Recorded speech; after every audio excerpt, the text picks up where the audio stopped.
એક વાત યાદ રાખો કે અગર આપણે આપણા બચ્ચાઓને પ્યાર નહીં આપશું, આપણા બચ્ચાઓને ટાઈમ નહીં આપશું, આપણા બચ્ચાઓને સાંભળશું નહીં, તો આ બચ્ચું બીજે જશે આપણને મૂકીને. બચ્ચું તલાશ તો કરશે ને કોઈને. જિંદગી છે માણસ પોતે. આજ તમે મને બતાવો, આપણે કોઈ દોસ્ત વગર રહી શકીએ છીએ? તમને ને મને જરૂરત પડે છે કે કોઈ મને સાંભળવા વાળો હોય, કોઈ મારા સાથે વાતો કરવા વાળો હોય, કોઈ મારા ઉપર હાથ ફેરવવા વાળો હોય. મને ગમે. આ જો એટલો મોટો છું ને, અને એક ડોસા બાપા આવે ને 70 વર્ષના 60 વર્ષના, અને જો હું બેઠો હોય ને મારા માથા ઉપર હાથ રાખ્યો હોય ને, હું ટેસ્ટમાં આવી જાઉં. ગમે કે ના આપણને? આપણે ખુશ થાય કે મારા બુઝુર્ગ મારા માથા ઉપર હાથ રાખ્યા. કોઈ બુઝુર્ગ મને બોલાવે તો મને કેટલું ગમે. એટલા બુઝુર્ગ છે, મને સલામ કર્યા, એટલા બુઝુર્ગ છે, મારા સાથે મીઠી વાતો કર્યા. તો બચ્ચાઓ ગમે એટલા દરેક એજ ના હોય, એને એના મોટાથી પ્યારની ઉમ્મીદ હોય છે. મારા મા બાપ છે, આજ તમને કીધું મોડર્ન જમાનો છે, બધા પોતાની મોબાઈલની દુનિયામાં ખોવાઈ ગયા છે. ઔલાદ માટે ટાઈમ નથી આજના જવાનોને, આજના બુઝુર્ગોને. અને નુકસાન આપણે એવું જોઈ રહ્યા છીએ કે આપણી ઔલાદ છે આપણને મૂકીને બીજા આમથી આમ પછી આટા મારે છે. અને આપણને કાં તો કઈ ઔલાદની ખબર નથી, કાં તો એની કઈ વ્યાધિ નથી. ઘણા લોકોને ખબર જ નથી મારું બચ્ચું શું કરે છે, અને એને એમે નથી કે હું કઈ તપાસ કરું મારા બચ્ચા વાળામાં. એની મસ્ત દુનિયામાં ખોવાયેલું છે બચ્ચું. અને મા બાપ બેપરવાહ થઈ ગયા છે. એને એના મોબાઈલમાં પડી છે, એના ફેસબુકમાં, એના વોટ્સઅપમાં, એના યુટ્યુબમાં જ પડેલા છે. નથી એના પાસે ટાઈમ ઔલાદ માટે. ક્યારેક કોશિશ કરે કે બચ્ચાઓ ચલો ભેગા થાવ, બચ્ચાઓ સાથે બેસી આપણે સુખ દુઃખની વાતો કરે. કાશ ક્યારેક તો સાચે દિલ કરે કે 20 વર્ષ પહેલાની દુનિયામાં પાછા આવી જઈએ આપણે. હાલાકી ગમે છે, આપણને તરફથી ગમે છે, આપણને આ ટેકનોલોજી આ બધી બહુ પસંદ છે. ગમે છે કે નહીં? આપણને કોને નથી ગમતું? આપણા માટે આસાન છે. આજ માશાઅલ્લાહ આપણા પાસે મોબાઈલ છે. હું અહીંયા બેઠા બેઠા રોજ દિવસમાં જ્યારે દિલ કરે મારા ફેમિલી સાથે વાત કરું છું. કોને ના ગમે? ટેકનોલોજી છે એનાથી બેહતરીન આપણે ફાયદો ઉપાડે છે, પણ સાથે સાથે આપણે જે નુકસાન કરી રહ્યા છીએ ત્યાં જ આપણી ઔલાદને આપણે જે હાથમાંથી જવા દઈ રહ્યા છીએ. મારા પાસે મોબાઈલ માટે પીઠે ટાઈમ છે, ટાઈમ મારી ઔલાદ માટે નથી. એને બાજુમાં બેસાડીને એના સાથે વાતો કરવાનો ટાઈમ નથી મારા પાસે. એને પ્યાર કરવાનો ટાઈમ નથી મારા પાસે. એને કઈ તકલીફ છે એને સાંભળવાનો ટાઈમ નથી મારા પાસે. મારી ઔલાદને ક્યાં છું, હું ક્યાં જઈ રહ્યો છું, વિચાર કરે છે આપણે આના બારામાં? આપણે કેટલું નુકસાન ઉઠાવી રહ્યા છે. અને યાદ રાખવાનું છે મારે અને તમારે બધાએ, આજે જે પણ માવતર પોતાના બચ્ચાને બાજુમાં બેસાડીને, બચ્ચું આવે ને ઘણી ફેર આપણને બોલતું હોય ને, તો એ બોલતું હોય તો આપણે મોબાઈલમાં જ પડી આવો. જોજો તમે, મારી વાત ખોટી હોય તો તમે મને જવાબ આપો કે આ તમે બરાબર નથી. ખોટી છે મારી વાત, બધાય મને કહો તમે બરાબર છે કે નહીં. તમે જોવો છો ને આ બધું સાચી વાત છે ને? એસી કેટલા બચ્ચા છે તારે? કેટલા છે? એકેય નથી. એટલે જ મેને પૂછ્યું. મારી વાત ખોટી છે કે સાચી છે? સાચી છે ને? મુત્તકી તારા કેટલા બચ્ચા છે? 10. મુસ્તફાભાઈ તમારે કેટલા છે? મુત્તકી નહીં. કોણ બચ્ચું રસ્તામાં છે કે મદાર રસ્તામાં છે? બે રસ્તામાં છે. મુસ્તફાભાઈ દુઆ કરો. દુઆ ઇન્શાઅલ્લાહ જે બે ઔલાદ છે ઇન્શાઅલ્લાહ આ અઝીમ રાતના સદકામાં, લમ્હાના સદકામાં અલ્લાહ એને સાહેબ ઔલાદ બનાવે. અને નેક પરહેઝગાર ઔલાદ નરીના ઇમામે ઝમાનાની મદદ કરી ઔલાદ આપણને બધાને નસીબ થાય. જેને છે એને બી અલ્લાહ આપણને એવી તરબિયત કરવાની તૌફીક આપે કે ઇમામની આપણે સિપાહી બનાવી શકીએ ઇન્શાઅલ્લાહ. બરાબર છે ને? સવાભાઈ જલ્દી આ તૈયારી ઇન્શાઅલ્લાહ. તો હવે વાત એ કે આપણે આપણું બચ્ચું બાજુમાં આવે છે, આપણું બચ્ચું બોલતું હોય આપણા સાથે વાતો કરતી, પપ્પા હું મારા વોટ્સઅપમાં ઓલો જે 1000 કિલોમીટર છેટે બેઠો છે ને એને હું જવાબ આપીશ, ઓલો બિચારો 2 ડગલા બાજુમાં છે એને જવાબ નહીં આપે. મારી વાત ખોટી હોય તો કયો બને? આપણે બધું જોઈ રહ્યા છીએ. અરે જે દેખાતો નથી, અને અગર એના વોટ્સઅપનો 5 મિનિટ પછી બી જવાબ આપીશ ને તો એ નેરવે નથી થવાનો. પણ આ બચ્ચાને હું જવાબ નહીં આપું તો એ નારાજ થશે. એના દિમાગમાં અસર થશે બુરી. એને નહીં ગમે, હકીકત છે નથી ગમતું એને, પછી આનો નતીજો કહો તમને, આનું રિઝલ્ટ તમને ક્યારે, આનો જવાબ તમને મળશે, મને મળશે ક્યારે? 20 વર્ષ પછી. હું એને બાજુમાં બેઠીને બોલાવતો હશે ને એ મને જવાબ નહીં આપે, પછી ઈ વોટ્સઅપ કરતો હશે. બચ્ચું છે ને એ જોવે છે, એ શીખે છે. હા, યાદ રાખો, બચ્ચાને કેશું ઈ નહીં કરશે, જોશે ઈ કરશે. મારા બોલવાથી એના ઉપર અસર નથી થતી. ઈ જે મને જોવે છે ને ઈ બચ્ચું શીખે છે. મારા અઝીઝો, સચિન આપણે આ દુનિયામાંથી બહાર આવે ક્યારેક તો કોશિશ કરે કે 20 વર્ષ પાછળની દુનિયામાં આયલા જાય. હમણાં 20 વર્ષ પહેલા મોબાઈલ નહોતા, એવા બાજુમાં બેઠતા હતા આપણે.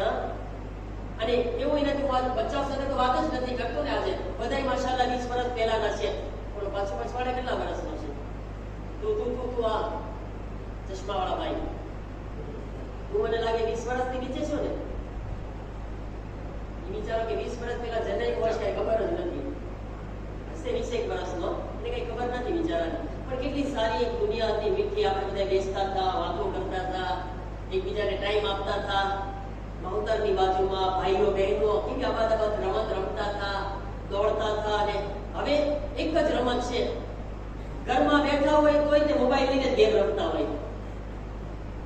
મદામ સામે બેઠી છે તો હવે એવા ટાઈમ જમાના આવી ગયા છે અને આપણે એમ નથી કહેતા કે પાણી આપને વોટ્સઅપમાં લખી, પાણી દેવો વોટ્સઅપમાં લખે છે. આપણે પાણી વોટ્સઅપમાં માંગતા થઈ ગયા છે. આપણે ઘણા લોકો પાસે વોટ્સઅપમાં એક જ ઘરમાં હોય તો ક્યાં શું? અરે ભાઈ યાદ છે ભાઈ, શું હેરાન કરો છો? આપણે બસ બધાને એમ છે કે આ જ દુનિયા થઈ ગઈ છે. સાચે ના, દુનિયાથી આપણે થોડું બહાર આવવું પડશે. એવું નથી કે ટેકનોલોજીનો આપણે ફાયદો ન ઉપાડે. ઇમામે જમાનો આવશે તો આના કરતા વધારે ટેકનોલોજી વધવાની છે. પણ મને લાગે છે કે આ હાલત તો સુધરશે. આમાંથી તો બહાર આવવું પડશે આપણને. નકર આપણે સારી તરબિયત નહીં થાય આપણી ઓલાદની. આ ઓલાદ આપણને ભૂલી જશે. આ સારામાં સારો રહેમ છે ને, તમને કહું, પૈગંબર કીધા છે ને, વરહમુ સિગારકુમ, તમારી નાના ઉપર રહેમ કરો. હું કહું સારામાં સારો રહેમ ઈ છે મોબાઈલ મૂકીને એને થોડોક ટાઈમ આપતા થઈ જાય. મોટામાં મોટો રહેમ છે. આપણે અમુક રહેમ તો આપણને ખબર છે કે એને આપણે જે ઝપાટા આપે છે ને, તમાચા નહીં રાખે છે એ બંધ કરી દઈએ, ચીકોટા નહીં રાખે. જ્યારે મોકો મળે તો બિચારો જરાક મસ્તી કરીને દઈ રહ્યો. એ બચ્ચું છે, ભૂલ કરે છે, એને પ્યારથી સમજાય, મોહબ્બતથી સમજાય. એક જ જબાન છે ખાલી આ લગ દેવાની ને તમાચા દેવાની. અમુક લોકો એવા આદત છે. પાછા મિસાલ શું આપે ખબર છે? અમને અમારા મા બાપે એમ જ મોટા કર્યા છે. એ કેવી એક્ઝામ્પલ છે? તારા મા બાપે મોટા કર્યા તો કર્યા. હવે એ જમાનામાં બરાબર છે, એક અલગ, તમને ખબર 20 વર્ષમાં અલગ દુનિયા થઈ ગઈ છે. આ દુનિયા 20 વર્ષમાં બદલાઈ ગઈ છે આખી. અને હવે ટાઈમ નથી કે આપણે ચીકોટા દઈએ ને તમાચા દઈએ. નહીં, યકીનમાં તો ઓલાદ બીજે ભાગશે. બચાવ નથી એટલે આ બધી વાતો કરું છું. અને જે લોકો જવાનો નથી અથવા નીચે ઊભા છે, મને નથી ખબર કે એને એના માટે આ જરૂરી હતું, અને નીચે જે છે ઊભા છે વાટાડે, મજલિસમાં નથી બેઠા. શું છે આપણને? આપણે આપણી તરબિયત આવી રીતના ખુદની તરબિયત કરશું તો આપણી ઓલાદની એમ જ તરબિયત ખુદ બ ખુદ થશે. ત્યારે આપણે આપણી ઇસ્લામ કરશું. આવા મહિના આવે છે, આવા કિંમતી દિવસો આવે છે, એટલે કોશિશ તો કરે કઈ આ દુનિયામાંથી બહાર આવે. આપણે હર ચીજ એની જગ્યા ઉપર સારી લાગે, હરેક ચીજ એની જગ્યા ઉપર મીઠી લાગે. બરાબર છે ને? તો આપણે આપણા બચ્ચાઓ પર તવજ્જો આપે, એના ઉપર રહેમ કરે, સારામાં સારો રહેમ. મારવાથી આપણે દૂર થઈ જઈએ. મારવાથી કોઈ સોલ્યુશન નથી, કોઈ ઈલાજ નથી. નતીજો, રિઝલ્ટ પ્યારથી મળશે. એટલે હલકી દાંત ને હલકો ખીજાવ હોવું જોઈએ. કોઈ સમયે એને ખીજાવો ખપે. અમુક જગ્યાએ હું દેખાડવું ખપે કે હું તારાથી નારાજ છું. કારણ કે જ્યારે બચ્ચું ઘણી ફેરે અમુક ચીજ હદથી વધારે ગયું હોય ને બચ્ચાઓમાં, તો એ વખતે આપણને એને દેખાડવાનું કે હું નારાજ છું. પણ એનો મતલબ એ પણ નથી કે જે મન ફાવે મારવા લાગે આપણે. એનું બરાબર નથી. બરાબર છે? બીજું, આ ચીજ મોબાઈલની દુનિયામાંથી બહાર આવીને એના ઉપર રહેમ કરે. અગર આપણે આપણા બચ્ચા ઉપર રહેમ કરશું તો યકીનમાં એ બચ્ચું આપણને કંઈક કરી બતાવશે. એ બચ્ચું દુનિયામાં કંઈ બનશે. ખાસ કરીને માલિકો અગર એ બચ્ચાને એના ઉપર ધ્યાન આપશે, ફોકસ કરશે, એ બચ્ચું આપણને કંઈ દુનિયામાં કરી બતાવશે. આપણા ઉપર ડિપેન્ડ છે બધું. એક નામ છે, તમને મોટો સાયન્ટિસ્ટ છે, તમને નામ સાંભળ્યું છે? આ તમને પૂછું, ખબર છે કે નહીં? આ બત્તી જે છે એ કોણે બનાવી છે? કોણ બોલ્યું? કોણ?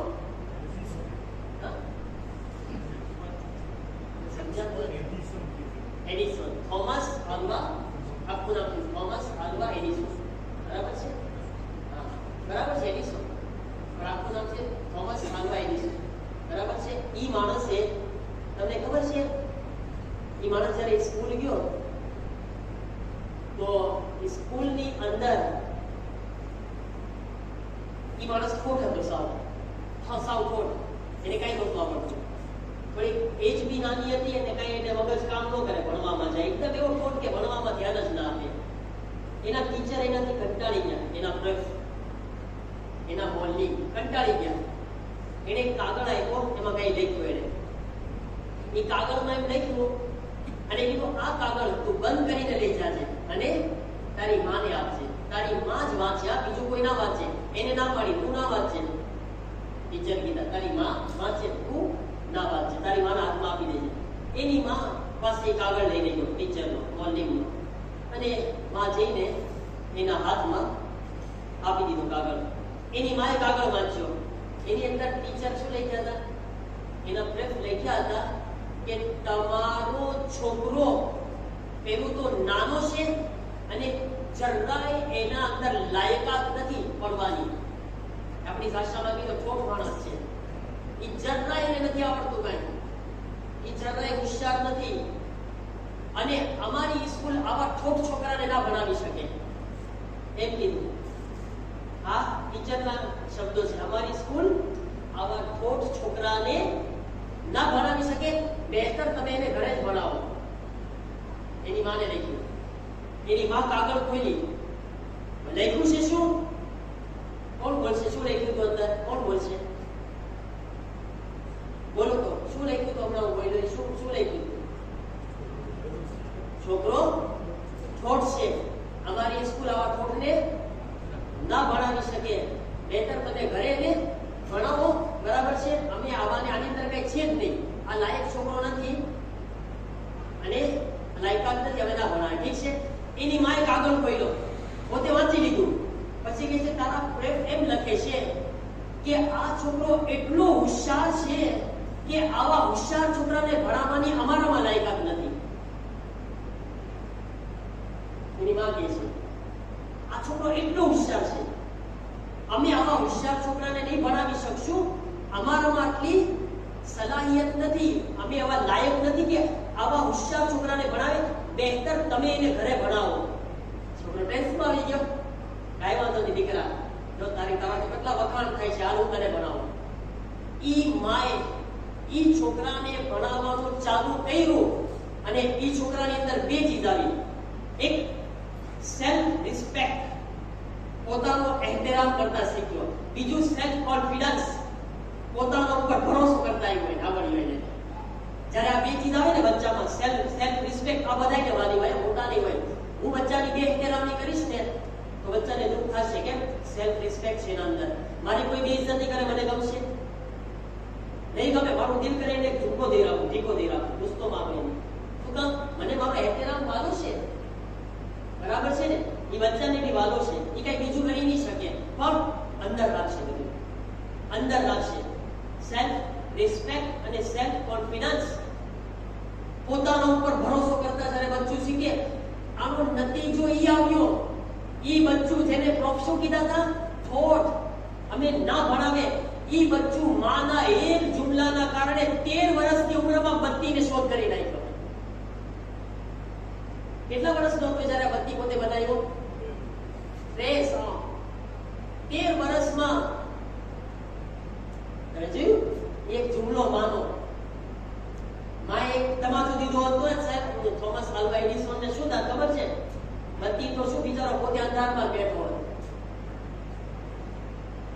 બત્તી ના બોલતા અંધારામાં પોતે આયલો જાત, ઠીક છે ને? અંધારી દુનિયામાં આયલો જાત, પણ માએ કેવો કમાલ કરી દીધો. તમને તાજ્જુબી થશે કે માં મરી ગઈ તો ઈ કાગળ એને નથી દેખાડ્યું, એને ઈ કાગળ નથી દેખાડ્યું. એના માના મરવા પછી પહેલાના જમાનાના લોકો ખબર એક પેટી રાખતા, બુઝુર્ગોને ખબર છે પેટી રાખે એના અંદર એનો સામાન રાખે, બુઝુર્ગો એવું કરતા પહેલા. આ બધાને આપણને ના ખબર હોય પણ આજથી જે લોકો 60 વર્ષ પહેલા અને 50 વર્ષ પહેલા લોકોને ખબર હશે, મા અને બાપની પેટી હોતી અલગથી, અને પછી આમ તાળું આવે ને પછી આમ ખોલતા અને પતરાની પેટી રાખતા, એવું એવી રાખતા એ લોકો. ઈ કીધું કે મારી માની પેટી કેટલાય ટાઈમથી આમનામ પડી છે, હાલો તે જોઉં તો ખરી માની પેટી વર્ષો પછી. અને એ પેટી ખોલ્યો, એ કાગળ સામે આવ્યો. ઈ માની પાસે ઈ કાગળ છે, એના વોલ્યુમ પ્રફ લખ્યા હતા, ઈ કાગળ વાંચીને રોયો છે. એનિસો રોવે છે, આંખમાંથી આંસુ જારી છે. અને ઈ હકીકતમાં શું કામ આવ્યો હતો? એને એમ કે ઓલા મારા વોલ્યુમ જે મારા વખાણ લખ્યા હતા ને, આજ હું કઈ બની ગયો છું તો ઈ કાગળ લઈને હું બધાને વાંચી સંભળાવું, જો મારા વોલ્યુમ મારા પ્રફ મારા કેટલા વખાણ કર્યા હતા, ઈ કાગળ વાંચું. ઈ વાંચવા માટે લેવાય ગયો તો કાગળ નીકળ્યો આ, અને પછી આ કાગળ લઈને રોયો અને આવીને બધા લોકોને કહે છે, સાંભળો, આ મારી માં છે જેને એક બેકાર છોકરાને આટલો મોટો સાયન્ટિસ્ટ બનાવી દીધો. અમારી માં હતી, મને નહોતી ખબર આ લખ્યું તું મારી માં, અને મારી માએ મને ચાર જુમલા કીધા હતા. તમે જો વરહમુ સિગારકુમ, રહેમ કર્યા બચ્ચા ઉપર. આપણે અગર રહેમ નહીં કરશું બચ્ચા ઉપર તો એ ખુદ બિચારા ખુદ ઉપર રહેમ નહીં કરે. નતીજો ઈ આવશે, રિઝલ્ટ ઈ આવશે, આ બચ્ચું કોઈ શરાબમાં ગરી જશે, કોઈ ડ્રગ્સમાં ગરી જશે, કોઈ આમ જશે, ક્લબમાં જશે. ખબર ના, અગર હું મસ્જિદે નહીં લાવું ને, હું ઇમામ વાળે નહીં લાવું તો એ બચ્ચાને કોઈ શરાબખાનામાં લઈને જશે, કોઈ ડ્રગ્સમાં લઈ જશે, કોઈ ક્લબમાં લઈ જશે. અગર હું મસ્જિદે લાવીશ, એના ઉપર રહેમ કરીશ, ઇમામ વાળામાં લાવીશ, એના ઉપર રહેમ કરીશ, તો કોઈ મારા બચ્ચાને નહીં લઈ જઈ શકે. મારા અઝીઝો, આ છે આપણા બધાય માટે, મારાથી માટે પહેલા અને પછી તમારા બધાય માટે કે આપણે કોશિશ કરીએ પૈગંબરની આ નસીહતો પર અમલ કરવાની. અલ્લાહ તાલા આપણને બધાયને માસૂમીન અલૈહિ સલામના હદીસો પર ફરમાનો પર અમલ કરવાની તૌફીક અતા ફરમાવે. પરવરદિગારા, અમને આ મહિનામાં ગુનાહોથી પાક ફરમાવો, આ મહિનાની રહેમતો બરકતો મગફિરતો અમારા શામિલ હાલ ફરમાવો.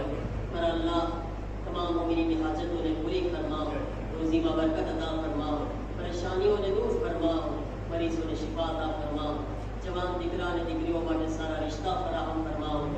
મારા કરીમ પરવરદિગાર, જે બે औलाद છે તેઓને औलाद નરીના અતા ફરમાવો. મારા બાપુ જન્નતુલ બકીના રોઝાઓની તામીરના અસબાબ ફરાહમ ફરમાવો. ઇમામના ઝુહૂરમાં તાજીલ ફરમાવો. अपने इमामना आवान अंसार माशूक शामिल फरमाओ. रब्बना तक़ब्बल मिन्ना इन्नका अंतस समीउल अलीम. मुहम्मद व आले मुहम्मद.